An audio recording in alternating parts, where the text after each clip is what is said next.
উল্টো পাল্টা লোকের হাতে রাজ্যের দায়িত্ব দেওয়া তো মহারাজ খুব তাড়াতাড়ি বুঝতে পারবেন। আরে বাবা, আমি না হই একটা ভালো লোককে তো মন্ত্রী করাই যেত। কি হয়েছে বলো তো? তুমি তখন থেকে এদিক ওদিক করছো। চিন্তায় গিন্নি, চিন্তায় রাজ্যের কত বড় সর্বনাশ যে হতে চলেছে কে জানে। কে না কে ভগবান, হবে কিনা মন্ত্রী।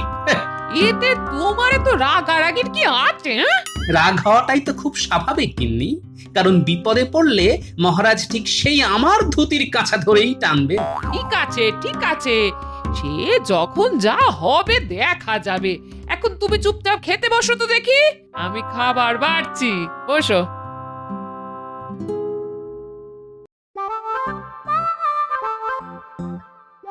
ও, আমি মনে হচ্ছে স্বপ্ন দেখছি। এই ভগবান হবে কিনা মন্ত্রী। এবার এবার শুধু দু হাতে কামাবো। ও মন্ত্রী মশাই, মন্ত্রী মশাই, আপনাকে শত কোটি প্রণাম। ও ও ভাবা যায় না, ভাবা যায় না।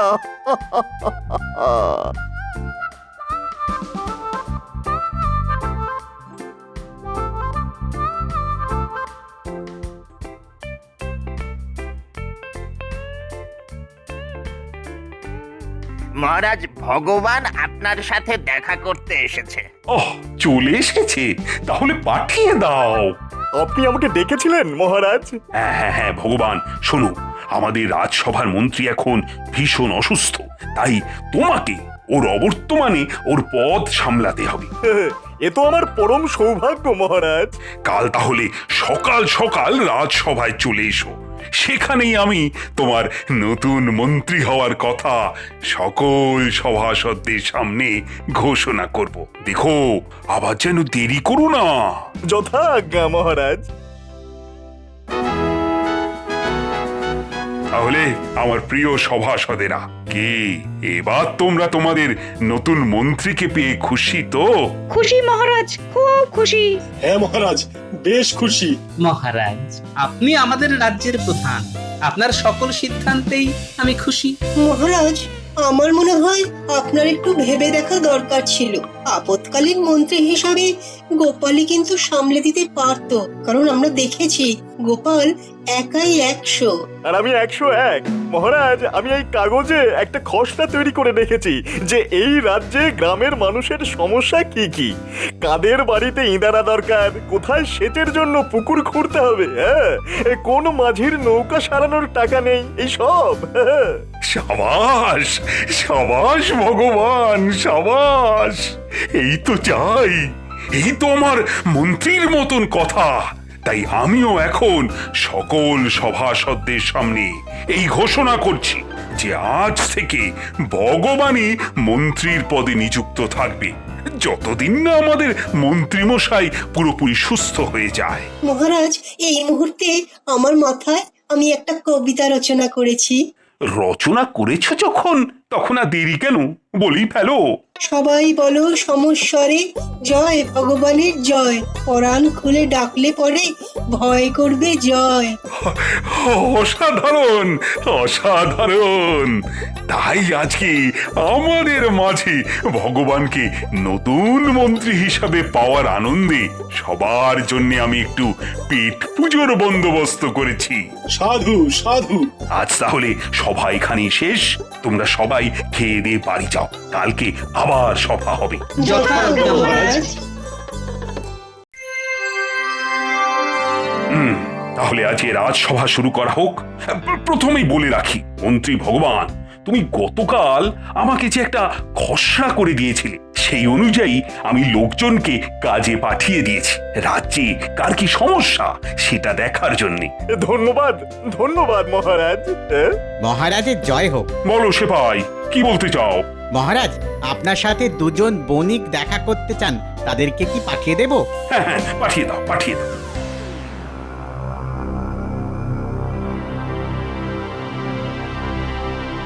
মহারাজ, আমার নাম মধু, আর এই যে দেখছেন, এ হচ্ছে আমার প্রাক্তন বন্ধু, বর্তমান শত্রু যদু। আমি যদুর কাছে এক কলসি স্বর্ণমুদ্রা রেখে তীর্থ ভ্রমণে গিয়েছিলাম। ভ্রমণ শেষে কলসি ফেরত চাইতে আমাকে আমার কলসি ফেরত দেয়, কিন্তু তার মধ্যে স্বর্ণমুদ্রা ছিল না মহারাজ। প্রতারণা! ঘোর প্রতারণা। গোপাল, আগে পুরো ঘটনাটা শুনতে দাও, তারপরে না হয় কথা বলো। মহারাজ, আমি মানছি আমার বন্ধুবর আমাকে তীর্থে যাওয়ার আগে একটা কলসি রাখতে দিয়েছিল, কিন্তু বিশ্বাস করুন তাতে কোনো স্বর্ণমুদ্রা ছিল না মহারাজ। না মহারাজ, স্বর্ণমুদ্রাই ছিল। শুনুন মহারাজ, সেদিনকে আমার বন্ধু আমার কাছে এসে এক কলসি জলপাই রেখে গিয়েছিল আর বলেছিল যে যত্নে জলপাইগুলি রাখতে। আমি যত্নেই রেখেছি।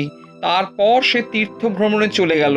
যাওয়ার আগে বলেছিল যে কয়েকদিনের মধ্যেই সে চলে আসবে, কিন্তু সে 1 বছর পর ফিরে আসে। ফিরে আসার সাথে সাথে তার জলপাই ভর্তি কলসি তাকে দিয়ে দিই। জিজ্ঞাসা করুন মহারাজ আমি দিয়েছি কিনা। এই মধু তোমাকে এক কলসি জলপাই ফেরত দেয়নি? তাহলে তো তুমি স্বীকার করছো যে ও তোমার জলপাই ভর্তি কলসি ফেরত দিয়েছে, হ্যাঁ? তবে তুমি কেন বলছো যে 1 কলসি স্বর্ণ মুদ্রা ছিল? মহারাজ, অনেক দিন ধরে যদু আমার সাথে একত্রে ব্যবসা করার কথা বলছিল। আমি তাই একটা পরীক্ষা করছিলাম যে বন্ধুর প্রতি বিশ্বাস করতে পারবো কিনা, কারণ ব্যবসার মূল কথাই হলো বিশ্বাস। তাই আমি কলসির ভেতরে স্বর্ণ মুদ্রা রেখে ওপরে কিছু জলপাই রেখে দিই, আর ওকেও বলে যাই যে জলপাই রেখে গেলাম। তারপর আমি তীর্থে তীর্থে ঘুরতে থাকি। বছর ঘুরে যায় ঘরে আসতে। এসেই আমি যদুর কাছে আমার কলসি ভর্তি স্বর্ণ মুদ্রা চাই। মিথ্যে কথা। ও এসে বলে আমার জলপাইগুলি ফেরত দাও। বলো, তাই বলেছো কিনা বলো। যেহেতু আমি ওকে স্বর্ণ মুদ্রার কথা বলিনি, তাই বলেছি জলপাই ভর্তি কলসি ফেরত দিতে। কি মুশকিল হলো বলো তো? জলপাই, স্বর্ণ মুদ্রা, আমার আমার মাথাটা কেমন ঘুরছে। কে কাকে ফাঁসাচ্ছে, কে সত্যি বলছে, কি মিথ্যে বলছে, কিছুই তো বোঝা যাচ্ছে না। মহারাজ, আমার মনে হয় আপনার এখন বিশ্রামের প্রয়োজন। হ্যাঁ, আচ্ছা আচ্ছা, তোমরা দুজনে কালকে এসো। হ্যাঁ, কালের বিচার হবে। না, আমাকে যে করেই হোক এই সমস্যার সমাধান করতেই হবে। কদিন ধরে বেশ অপমানিত হয়েছি। মানছি আমি নাপিতের ছেলে, কিন্তু সেই নিয়ে এত কথা না। আমাকে এক্ষুনি মধুর বাড়ি যেতে হবে।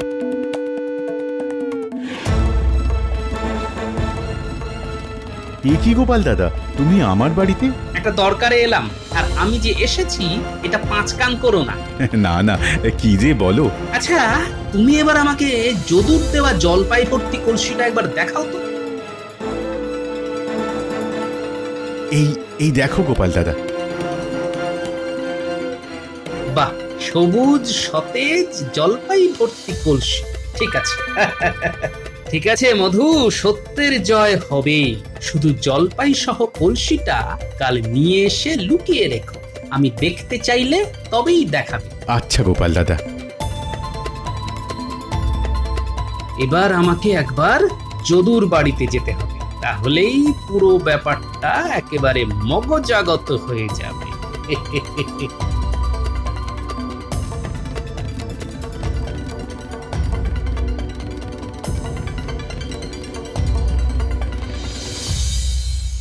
ওই গো, যদু আছো নাকি? এ কি গোপাল, তুমি আমার বাড়িতে কেন এসেছো? না, একটু একটা ব্যাপারে কথা বলার ছিল। নিশ্চয়ই ওই কলসি নিয়ে কথা বলতে এসেছে। গোপাল যা ধুরন্ধর, একটু আঁচ পেলেই সব বুঝতে পেরে যাবে। না না না না না, আমি কোনো ব্যাপারে তোমার সাথে কথা বলতে চাই না। যা বলার শুধু মহারাজ আর মন্ত্রীমশাইকে বলবো। ঠিক আছে, যা তোমার ইচ্ছে, তোমারই ভালোর জন্য এসেছিলাম। না না, যে উপকার করতে হবে না, তুমি আসতে পারো। বাহ বাহ বাহ, কেমন তেলে বেগুনে জ্বলে উঠল। গোপালকে দেখেছো, কিন্তু গোপালের ফাঁদ দেখনি। টেরটা পাবে কাল তখনই। আজ রায়দান, ভগবান তুমি বলো যে তুমি কি ভাবলে। দেখুন মহারাজ, কাল রাত্রে আমি চুল ছেঁড়া বিচার করলাম। তাতে কথা শুনে আমার মনে হচ্ছে মধু মিথ্যে কথা বলছে। হ্যাঁ, মধুর কলসিরে স্বর্ণমুদ্রা ছিলই না। এই পুরোটাই ধাপ্পাবাজি করে বেশ কিছু স্বর্ণমুদ্রা হাসিল করার চাল মাত্র। হ্যাঁ, সাধু সাধু। না মহারাজ, আমি সত্যি সত্যি মিথ্যে আমি শুনতে চাই না। তোমার কাছে কি কোনো লিখিত প্রমাণ আছে? তা নেই। বন্ধুর বিশ্বাসের পরীক্ষা নিতে গিয়ে আমার এমন শাস্তি হবে আমি কল্পনাও করতে পারছি না। শোনো, ভগবানের কথা আমার যথার্থ মনে হয়েছে। মহারাজ, আমাকে যদি একটা সুযোগ দেন তাহলে আমি প্রমাণ করে দেব যে মিথ্যা বলছে যদু। হ্যাঁ সে কি? খাতা কলম ছাড়া তুমি কিভাবে প্রমাণ করবে গোপাল? তাহলে শুধু দেখে যান। ভাই মধু, তুমি সেই জলপাই ভর্তি কলসিটা কি এনেছো? হ্যাঁ গোপাল দাদা, এনেছি।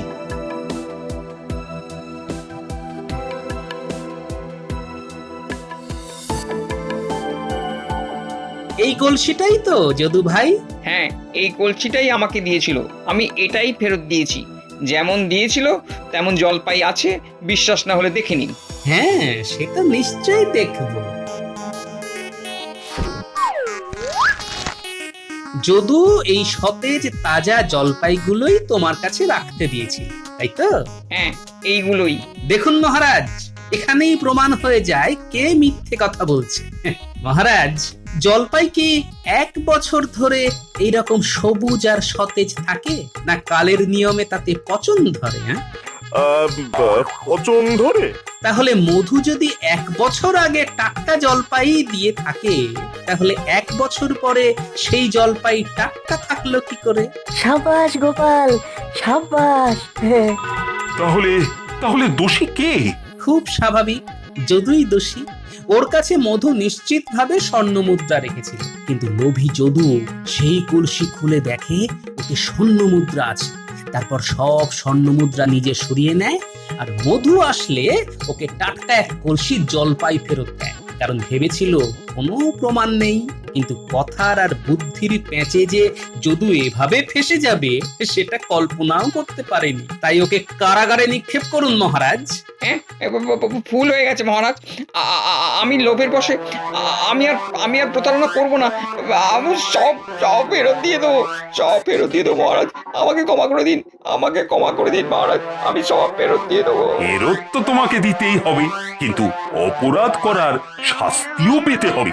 সত্যি গোপাল, তুমি আবার প্রমাণ করে দিলে তোমার বুদ্ধির কাছে সবাই ছাপোষা। মহারাজ, আমি মূর্খ, আমি ভাঁড়, আমি জনগণকে হাসাই, কিন্তু আমার যোগ্যতা নিয়ে বিগত কয়েকদিন ধরে অনেক প্রশ্ন উঠেছিল। তাই সেটা প্রমাণ করার দরকার ছিল, আর আমি সেটা প্রমাণ করেছি। তাই আমি আর যাই। যদি সম্মান দিতে পারেন তবে আবার ফিরে আসবো। আর চলি। আরে আরে, যাচ্ছ কোথায়? তোমার মতো রত্ন থাকতে আমার যে কোনো চিন্তাই নেই গোপাল। ও গোপাল, আমি যদি তোমাকে কোনো কটু কথা বলে থাকি তার জন্য আমি সত্যিই দুঃখিত। তাই এই নাও গোপাল, তোমার উপহার। তবে এই যে আমার মন্ত্রী ভগবান, এই মন্ত্রী হওয়ার সুবাদে তুমিও এখন গোপালকে দেখে দেখে নিজের বুদ্ধিটাকেও একটু ঝালিয়ে নাও। কি বুঝলে? আগে হ্যাঁ মহারাজ, আমি ভাবলাম মন্ত্রী হয়ে এসে এখান থেকে বেশ কিছু টাকা পয়সা কামাবো, কিন্তু গোপালের জ্বালায় দেখছি তার হবে না। ঠিক আছে ঠিক আছে গোপাল, এই দানটা না হয় তুমি জিতলে।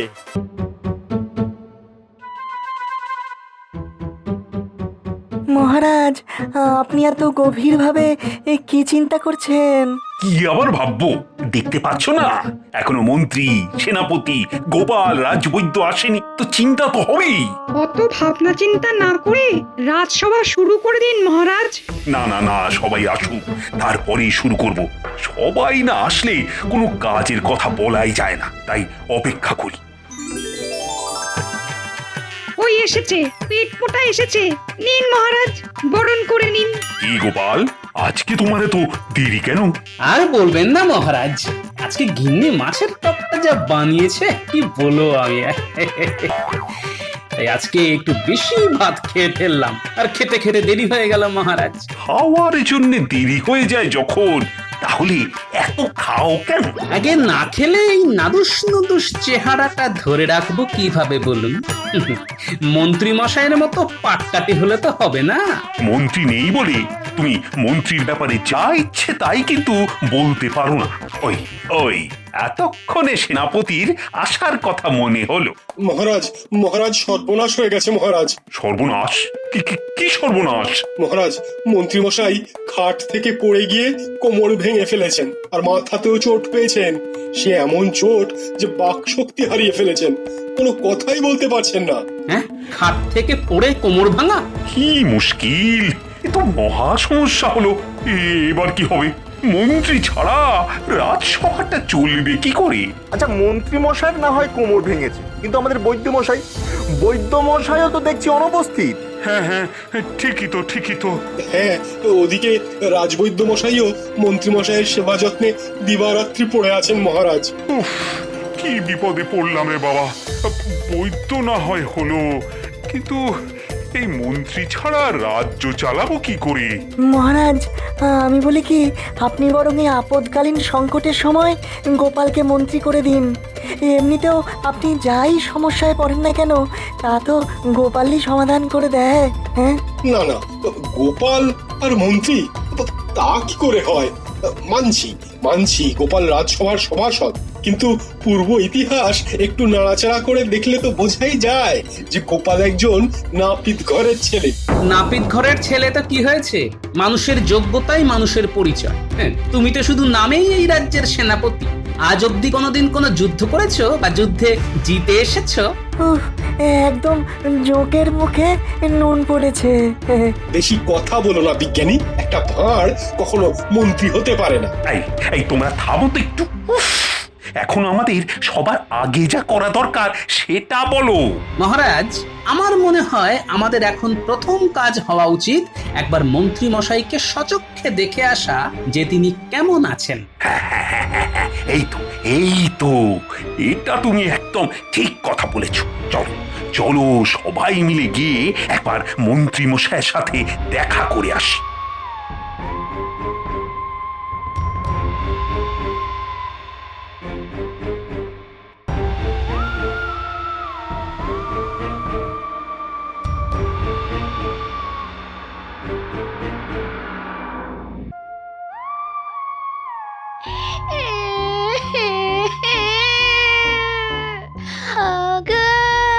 তোমার কি হলো গো? তুমি কথা বলছো না কেন গো? ওগো,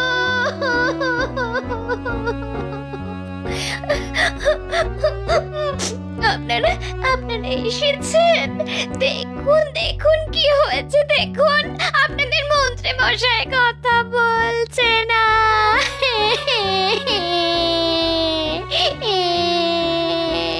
কি মন্ত্রী মশাই, কিছু তো বলুন। দেখলেন তো মহারাজ, আপনি দেখুন এবার আমি কি করব। কি, এই তো দেখছি মন্ত্রী মশাই বোয়াল মাছের মতন শুধু মাঝে মাঝে মুখ খুলছেন আর বন্ধ করছেন। ফাজলামি বন্ধ করো গোপাল, এই সমস্যার সময় তুমি মস্করা করছো। আচ্ছা বোমা, রাজবৈদ্যকে তো দেখছি না, তা উনি কোথায়? রাজবৈদ্য মশাই একটু দুপুরের খাবার খেতে নিজের বাড়িতে গেছেন। অনেক চেষ্টা করেছেন, কি যে হবে কে জানে। বলছিলেন সেরে উঠতে মাসখানেক তো সময় লাগবে। হ্যাঁ, তা তো বটেই। ঠিক আছে, তুমি কোনো চিন্তা করো না বৌমা। আমি তোমায় আশ্বাস দিচ্ছি যে যতদিন না মন্ত্রী পুরোপুরি ঠিক হচ্ছে ততদিন রাজবৈদ্যই রাজসভায় না এসে এইখানে মন্ত্রীর চিকিৎসারত থাকবেন। ধন্যবাদ মহারাজ। ও মন্ত্রী মশাই, আপনার কি হলো মন্ত্রী মশাই? এভাবে আপনারা কাঁদবেন না, তাতে উনি আরো ভেঙে পড়বেন। হ্যাঁ, ঠিক বলেছ বৌমা, আমাদের ভালো কথা ভাবতে হবে। এটা অবস্থা দেখছি, তাতে তো যদি সেরেও ওঠে তাতেও তো কয়েক মাস, কিন্তু এই এতগুলো দিন আমি কাকে মন্ত্রী করব?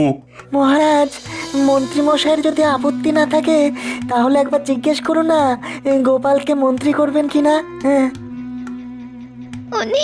উনি বোঝাতে চাইছেন না, একদম না।